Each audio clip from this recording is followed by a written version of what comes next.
Hello everyone, welcome to the first video of the Attacking Kubernetes series, where we'll explore attacking Kubernetes clusters. In this specific series, we'll focus on EKS clusters that are hosted inside AWS, but the whole material is also going to be applicable to on-premises self-hosted clusters, or if you self-host in the cloud, or you using Azure managed Kubernetes services from Google or Azure, doesn't really matter. We'll make use of Kubernetes threat matrix, as you can see here, link will be in the description. So I will try to walk through most of these attacks and techniques and explore how we can do the actual exploitation, and then we'll look at it from a defender's standpoint, like what logging we need, what we can do to prevent the attack, what setup we need so we can understand the entire picture from attack to defend, and provide the best value to our companies and our clients, and have a more holistic understanding as Kubernetes environments go more and more in every company. I think it's important to understand how all this works. I don't have all the answers, so I'll be with you exploring all of this, and hopefully this will be valuable. So in this video, first video of the series, we'll walk through a setup of EKS cluster on AWS. So all you need is a free AWS account. If you have one, that's great. That's if you want to follow along. If not, you can just watch this and hopefully learn something. But I highly encourage you to sign up and follow along because it's free. Get the free credit. Just sign up for an account and it's gonna be free of charge for you.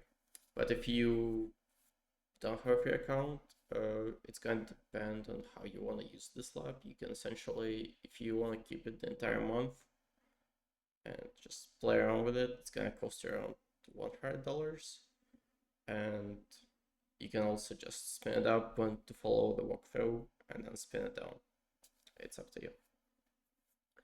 I will not show you how to sign up for a free AWS account in this video because there are plenty of tutorials out there. You can just Google it. All the commands around will be available on my GitHub.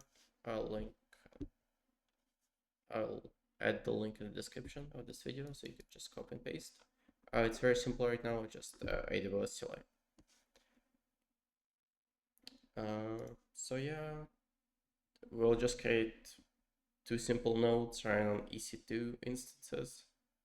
Very simple architecture, gonna be enough for this lab. And because we're using EKS, we don't have to deal with headache of certificates and configuring all those custom roles. It's gonna be much easier to manage from the AWS cloud. That's how most companies do it nowadays anyways, because it's just too much overhead to self-host and self-manage the cluster. Yeah, first, if you want to follow along, make sure you've set up your AWS credentials and they're working, so you can issue this command. To make sure you can authenticate, get a caller identity. Here I'm authenticate with my user that I created. Yeah, and as mentioned, the setup, most of the commands can be in the README, and I'll link this in the description below.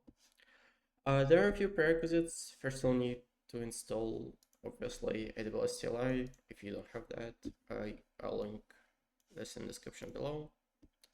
Just follow Linux or macOS or Windows, whatever you're using. I'll be using Kubernetes for this one, so I'll go for Linux, but I already have it installed. Next one is kubectl binary. Also, link it in the description below. Follow the guide. Make sure you just have kubectl dash version. Is it -v?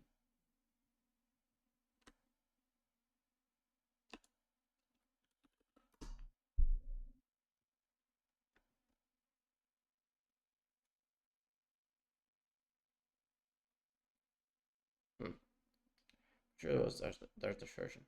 So yeah, make sure you have kubectl installed. I honestly don't remember how to check the version of this one. And last one, we need EKSCTL tool, which is tool to manage EKS clusters. It's a separate install from AWS CLI, so make sure to get this one as well. So yeah, let's dive into the cluster setup. As I mentioned, all the commands are in my GitHub repo, so you can just go ahead and copy and paste. So we're gonna create a simple cluster with 2 worker nodes. Those are gonna be hosted in the US East 1 region. Now group name, just give a standard one. For the EC2 instances, I'll be running keep very small because it has a bit more RAM, which is gonna be good. We specify 2 nodes, so it's gonna specify 2 EC2 instances, and managed, of course, because we don't want to deal with the certificate stuff.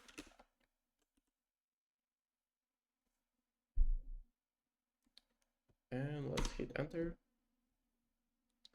And this is actually gonna take about 15 to 20 minutes to set up, so you can step away, get a coffee or something, and I'll pause the video and I'll come back once it's done.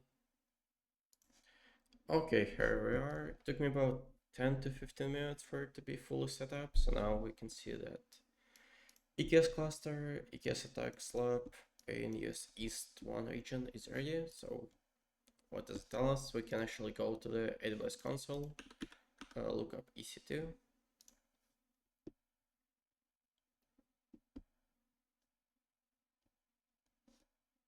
And under instances, we can see, download.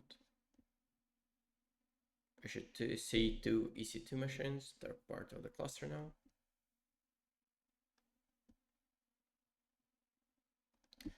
And we do, so we see EC2 machines. They're part of the cluster. And if we go to yes, essentially just use CloudFormation to create all that as infrastructure as code. And we have our cluster. Click around. If you're not familiar with the EKS or Kubernetes in general, it might be a bit confusing for you, but as I create more videos and explain more and we look into the attack, it's gonna make more and more sense for you, hopefully. But I would also recommend checking out some Kubernetes resources to learn more about mainly the difference between nodes, pods, containers, namespaces, what those things are. You don't need to be an expert, just some general understanding. I'll also try to explain those things as we go. But yeah, here's our cluster. Now what we want to do is we want to add it to our kubectl. We want to get the configuration that contains our authentication certificate. So we could run commands from our CLI. We just go to GitHub again, and what we do is we do AWS EKS update kubeconfig, give the name of our cluster and region, and it's gonna create a new kubeconfig file that will have the authentication, and we could use kubectl to attack with a cluster. So let's do that real quick.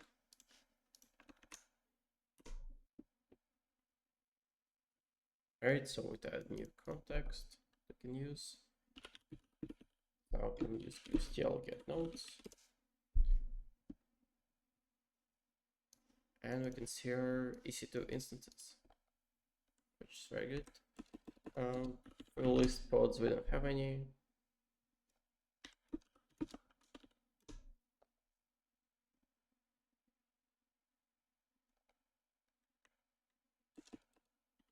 It's system and namespace.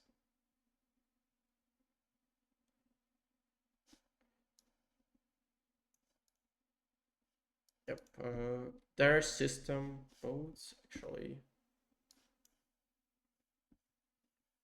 Let's see, there the command right now.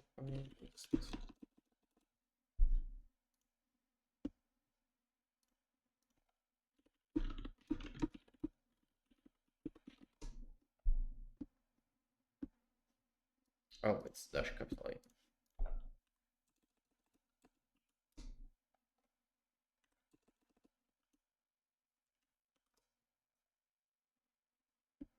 Yeah, we can see the kube system pods that have been created automatically. Just for management pod and other kube proxy. We'll talk about all this later in future videos. Essentially, this is just system nodes and pods in the system namespace that are actually responsible for managing the cluster and make sure it runs and executes all the commands. But yeah, now that we set up our kubectl, next what we want to do is want to enable network policy, which is our next step. This will help us demonstrate how we can isolate pods and containers in the future during compromise. And it's gonna come in useful later. I'll show you exactly what happens if we compromise a pod or a container, what we can do with network policies to stop any kind of lateral movement. So let's run this command to enable it. Essentially, this assigns network interfaces to each pod in the cluster. Otherwise, if this is not enabled, you would only be able to isolate the entire node. But I'm jumping ahead a little bit, but each node, we go back to EC2.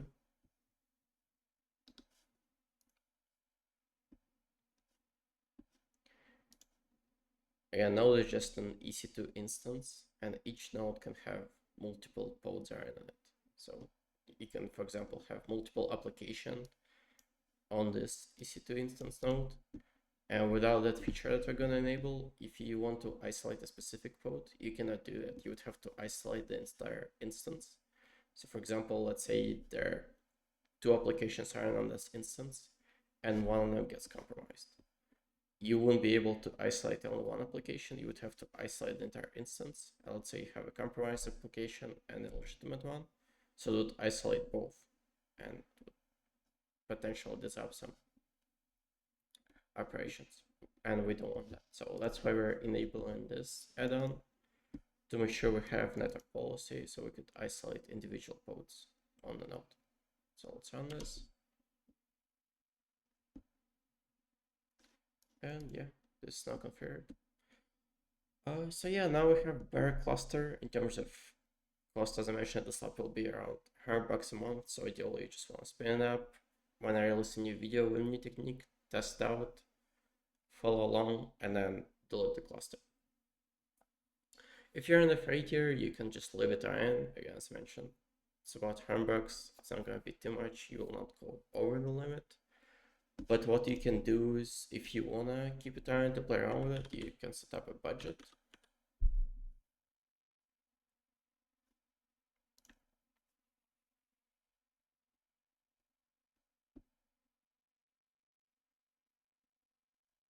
So here it's essentially gonna send you an email. I have a few budgets. We can create a new one real quick. Yeah, just use a simple template. Select monthly cost budget.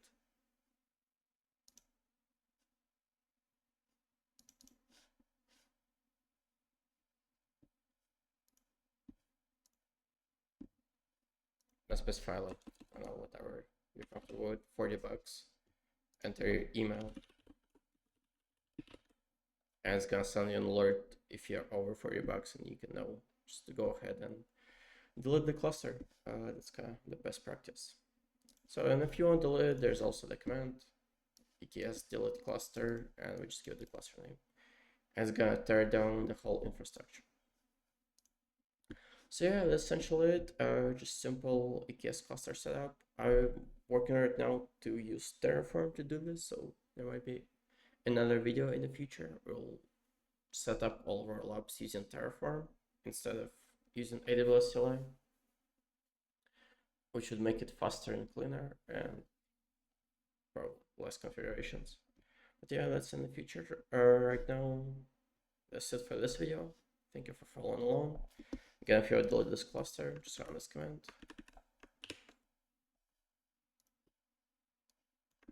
And it should be gone.